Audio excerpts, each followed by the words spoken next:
Hi friends, welcome back. भैया, name plate पर supreme court की रोक के बाद इस युवक ने जो बोला पूरा देश ध्यान से सुने। चलो सुनते हैं। वीडियो शुरू करते हैं। वीडियो शुरू करने से पहले अगर आप चैनल पर नए हो और आपने अभी तक सब्सक्राइब नहीं किया तो जल्दी से पहले सब्सक्राइब के बटन और बेल आइकन को क्लिक कर लो ताकि आपको हमारे सारे न्यू वीडियोस के नोटिफिकेशन मिल जाएं जैसे हम अपलोड करें। अगर आपको वीडियो पसंद आता है प्लीज लाइक एंड शेयर। चलिए शुरू करते हैं। सबसे पहले ये पूछते हैं जाति क्या है, तुम्हारी जाति क्या है बताओ, तुम्हारी जाति क्या है बताओ। उस समय सब कुछ सही है। राहुल गांधी बोल रहा था ना, पूछ ली कि तुम्हारा नाम क्या है बताओ, तो इनको प्रॉब्लम हो गया। क्या हिंदुस्तान में हमें राइट टू फूड का अधिकार है या नहीं? क्या हमें राइट टू रिलीजन का अधिकार है नहीं है? राइट टू फेथ का अधिकार है या नहीं? हिंदू सभ्यता में, हिंदू के कार्य प्रणाली में, हिंदू जीवन में शुद्धता का महत्व रखा जाता है। यहाँ तक कि छठ जब होता है हमारे यहाँ, तो हम गेहूं में मटका टूल में आ जाए, कोई कण ना आ जाए, उसकी भी घर में सफाई करते हैं।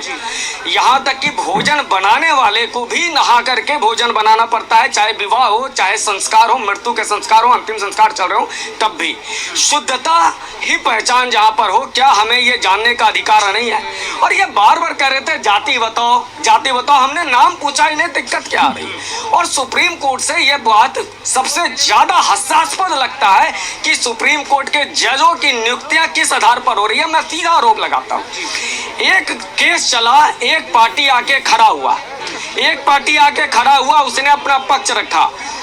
पहली बार देखा गया सुप्रीम कोर्ट में एक पक्ष खड़ा होता है और वो अपनी बात कहता है। जज पूछ रहे हैं दूसरा पक्ष कहाँ है, बोलता है दूसरा पक्ष नहीं है। बोला ठीक है, आदेश दे दो, इंतरिम आदेश दे दो। अरे आपने सुप्रीम कोर्ट में आज तक ये होता रहा है कि दूसरा पक्ष अगर नहीं आता है तो नोटिस इशू किया जाता है कि भैया नोटिस इशू करो, उसका पक्ष आएगा फिर हम फैसला देंगे। आपने ना सुना ना कहा, और जब साधन शुरू हो चुका था उसके बाद आपने अंतरिम आदेश कैसे दे दिया, अंतरिम रोक कैसे लगा दिया? क्या इस देश का सुप्रीम कोर्ट भी विचारधारा को देखकर, और मैं आज प्रश्न, गरीब गुरबा समाजवाद फलाना ठिकाना सबकी बात होती है, लोकतंत्र की बात होती है। आज गरीब हजारों गरीब, लाखों गरीब नहीं, करोड़ों गरीब खड़े हैं स्माइलॉट के सामने, भाई साहब मुझे डेट दे दो, मुझे डेट दे दो। लेकिन इस कोर्ट में सिर्फ तारीख तारीख तारीख मिलता है। लेकिन क्या वजह है कि बार बार एक पैटर्न दिखता है कि एक तरह का केस, एक तरह के वकील और एक तरह के एप्लीकेंट खड़े हो जाते हैं और उनको तुरंत डेट भी मिल जाता है, सुनवाई भी हो जाती है, फैसला भी सुप्रीम कोर्ट दे देता है। मतलब ये पहली बार देख रहे हैं कि एक पक्ष को आपने सुना, दूसरे का सुना नहीं, और अपने बोला तो था कि गवर्नमेंट की तरफ से नहीं। बहुत बड़ा इशू है। इसीलिए कहता हूं कि न्यायिक सुधार बहुत आवश्यकता है इस देश में। और जब तक न्यायिक सुधार नहीं होगा, क्योंकि यहाँ पर अभी तक जो जजें बनते आ रहे हैं, कई ऐसे जजों में हमने देखा है कि कई सीनियर को पीछे छोड़ करके बनाया गया है उनको जज। क्यों बनाया? जिसने बनाया उसको रिटर्न कर रहे हो क्या? और ये विचारधारा की लड़ाई जहां पर सड़कों से नहीं लड़ी जा रही है, वहां क्या कोर्ट से अब लड़ेंगे कुछ लोग? ये सवाल है। और ये सवाल एक व्यक्ति का अगर है तो लोकतंत्र में सुप्रीम कोर्ट को भी ये जिम्मेवारी बनती है कि उन्हें भी सुप्रीम कोर्ट पहुंच गए, वो कैसे पॉसिबल हुआ? सुनिश्चित करना पड़ेगा कि उनको भी अपनी सत्ता साबित करनी पड़ेगी। लोकतंत्र का ये तकाजा है। आप राष्ट्रपति पर भी सब प्रश्न नहीं कर सकते, ठीक, आपने हटाया हुआ है। आप कैसे आप कहते हैं सुप्रीम कोर्ट कहता है कि नहीं, हम अभिव्यक्ति की आजादी की स्वतंत्रता की रक्षा करेंगे, हम आपको अधिकार देंगे, आप जो मर्जी आया है बोलना है बोलो, आपको जो करना है करो। लेकिन अगर सुप्रीम कोर्ट पे आप कुछ बोल देते हो तो नहीं, अब मानना हो गया। मतलब दूसरों को गाली देना, प्रधानमंत्री पद को गाली देना, इनको लगता है स्वतंत्रता का अधिकार है, अभिव्यक्ति की आजादी है। लेकिन सुप्रीम कोर्ट के पे अगर सवाल उठा तो ये कहते हैं अब मानना है। ये दोहरा आपने कोई कौन सा सिलेक्शन पास करके आते हैं? पिता जज, सुप्रीम कोर्ट के चीफ जस्टिस बेटा बन जाता है। तो इस आधार पर, और कई सरकारें नियुक्त कर रही हैं, कई वकील ने वकीलों को किया। और एक जो वकील साहब गए थे पहले भी कई केसों में, वो तो एक महिला को गोद में लेकर बड़ा वीडियो वायरल हुआ था, वो जज बना रहे थे एक बच्ची को।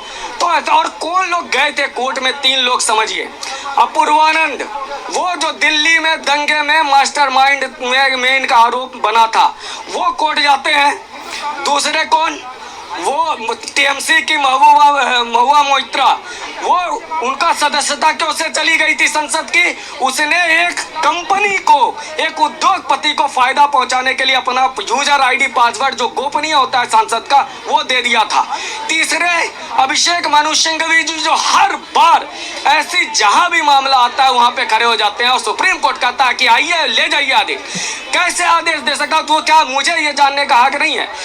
और यदि ये कानून गलत था, सुप्रीम कोर्ट कानून और आदेश की न्यायिक उनकी ऑडिट कर सकता है या उसका विश्लेषण कर सकता है। जब यह कानून 2006 में आया, यूपीए सरकार ने लाया, अभिषेक मनु सिंघवी के कांग्रेस पार्टी ने लेकर आई, वो कानून संबद्ध है या नहीं इसकी व्याख्या आप करते नहीं है, आप सीधे नोटिस देते हैं। अच्छा, नोटिस देने के बाद आपने दूसरा का पक्ष नहीं सुना। क्या हिंदुस्तान में जब आतंकवादियों के पोस्टर लगाए जाते हैं उत्तर प्रदेश में, कोर्ट स्वतः संज्ञान ले लेता है। लेकिन जब यही शाहीन बाग हो रहा था, कोर्ट चुप था, लोग कह रहे थे मेरी सड़कें जाम है। जब किसान आंदोलन में सड़कें जाम थी तो यह सुप्रीम कोर्ट चुप था। जब सब कुछ खत्म हो गया फिर सुप्रीम कोर्ट ने टिप्पणी दी, नहीं नहीं लोकतंत्र की रक्षा होनी चाहिए, सड़कों का ख्याल रखना चाहिए। यह सुप्रीम कोर्ट उस समय मौन हो जाता है, उस समय वोकल हो जाता है। नुपुर शर्मा के केस में भी देख लिया, सारी बहाने। अगर नुपुर शर्मा गलत थी, आपने कहा कि सब कुछ तुम्हारे कारण होता, सजा दे देते, सजा नहीं दिया, सिर्फ तुमने टिप्पणी की। ये क्यों ऐसी टिप्पणियां बार बार होकर के देश की जनता में अविश्वास पैदा कर रहे हैं सुप्रीम कोर्ट?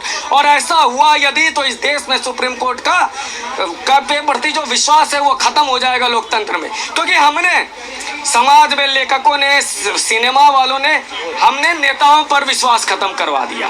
इनकी नेताओं के कारण ही नेताओं पे विश्वास जनता का खत्म हुआ।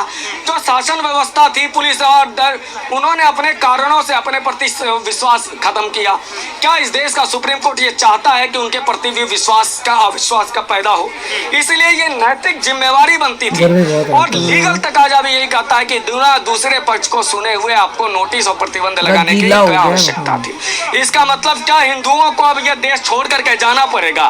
क्या हिंदुओं को यह हक नहीं है? अच्छा, जज साहब एक बात बड़ी घृणास्पद टिप्पणी किया है कितने कि मैं गया केरल में, हिंदू का होटल गंदा था, मुसलमान का होटल खराब था, मैंने खाना खा लिया। अरे तुम कौन हो तो यार, तुम तय करोगे क्या? एक व्यक्ति तय करेगा कि मैं फलाने के यहाँ, मैं जयपाल के यहाँ खाना अच्छा लगता है, तो मेरा ये व्यक्तिगत निर्णय ना।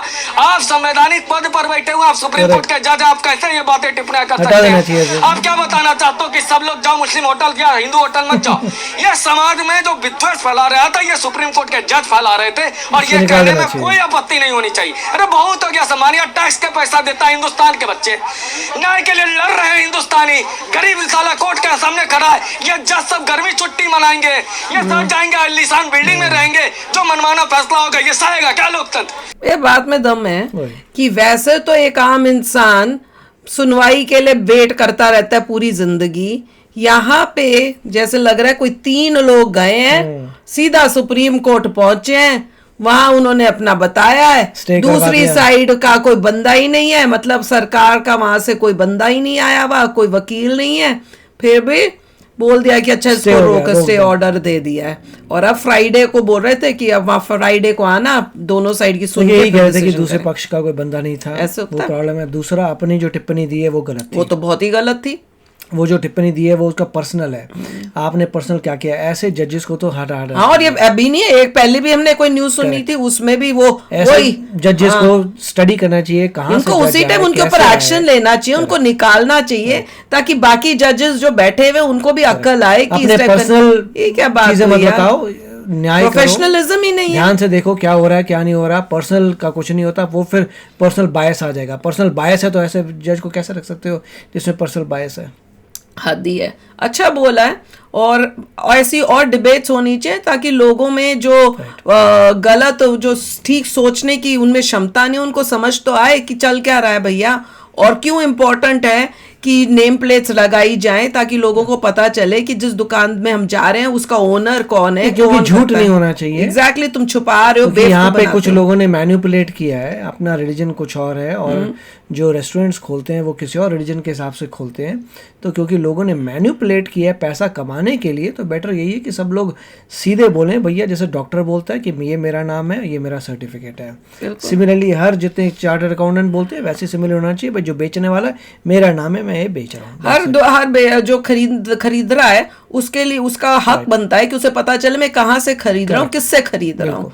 तो चलो यार, आप भी शेयर करना अपने थॉट्स। चलते हैं, मिलेंगे नेक्स्ट वीडियो में बहुत ही जल्द। Till then take care and bye bye. तो अगर आप मेरे इस चैनल पे नए हो तो जल्दी से सब्सक्राइब के बटन को हिट करो और बेल आइकन को क्लिक करो, ताकि आपको मेरा जब नया वीडियो मैं लगाऊं आपको उसके बारे में जल्दी से पता चल जाए।